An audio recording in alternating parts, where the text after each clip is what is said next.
YouTube world, today we're going to do a really quick DIY video, but you're going to have to bear with me if I sweat a lot because it's like 90 degrees inside the house with the air conditioner on. Today's video is just going to tell you how to make some really cheap and quick wall art. Now the things that you're going to need for this project are you're going to need a nice pair of scissors,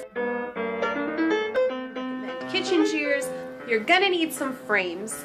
The best place to get frames would probably be the thrift store, or ask around and see if anybody just has some old frames laying around that they don't need anymore. You never know what people have in their garage or in their closet or whatever.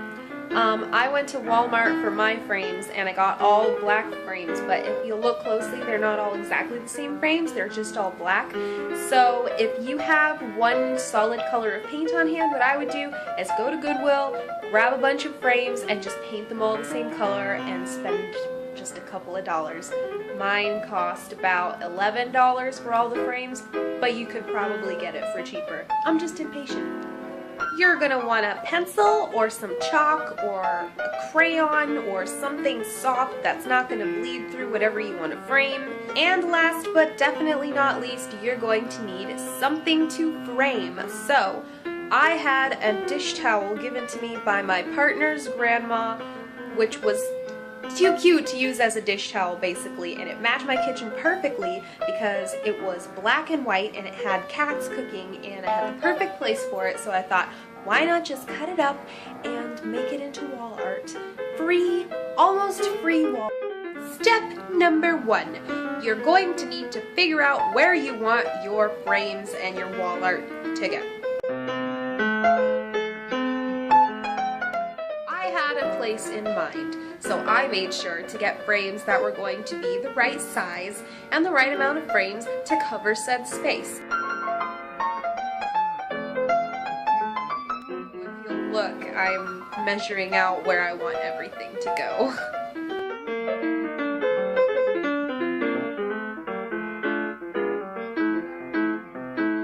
Our next step is to take out all of the glass that is in your frames and lay it out on the thing that you want to frame. You see me doing this step, so I won't explain it further.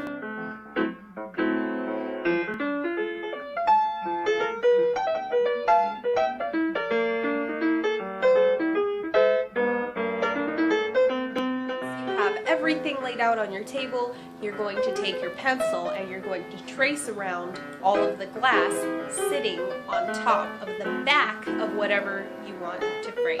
You want to make sure that you're not tracing around the front side, because then you might get crayon or pencil marks or chalk or something on the front, and you don't want to do that because that's what people are going to be looking at.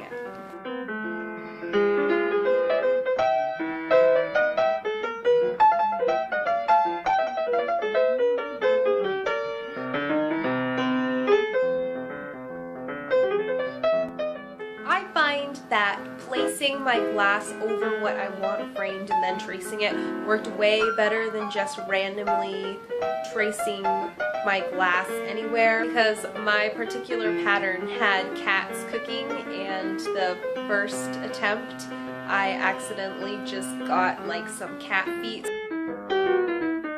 So I have a frame of just like some cat paws and a piece of a book instead of like a whole cat in my frame.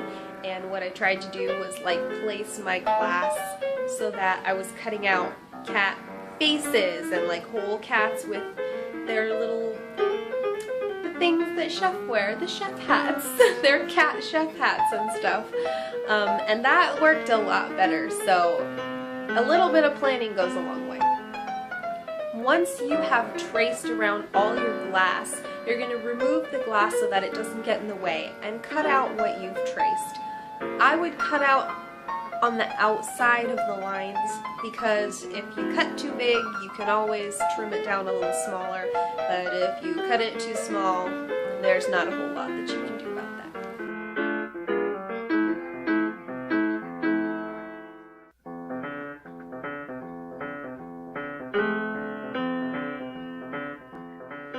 Next thing you're going to do is you're going to take all of those cut pieces and you're going to place them on top of the glass.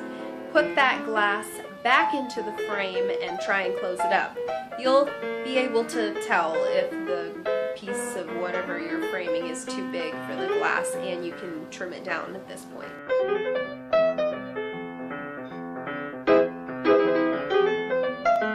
Picture frames generally come with like a stock photo or something in them, and I made sure to keep that something because my dish towel was just a little bit see-through and I wanted it to stand out and be very bright white.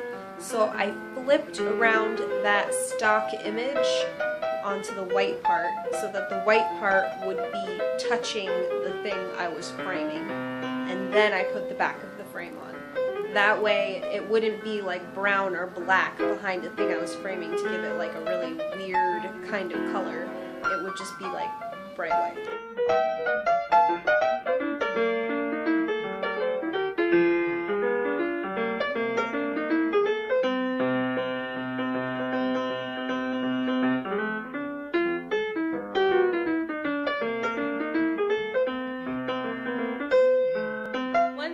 Placed all of your frameable artwork into their respective frames and replaced the backings, you can go ahead and hang up your wall art.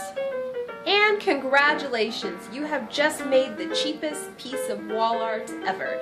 And this works with almost anything. The moment you put something ugly inside of a frame, suddenly it becomes beautiful. You can use old Hawaiian shirts, you can use Bobby Flay dish towels, as long as it matches your decor. Or maybe it doesn't match your decor and you're just that kind of quirky person and it makes you happy.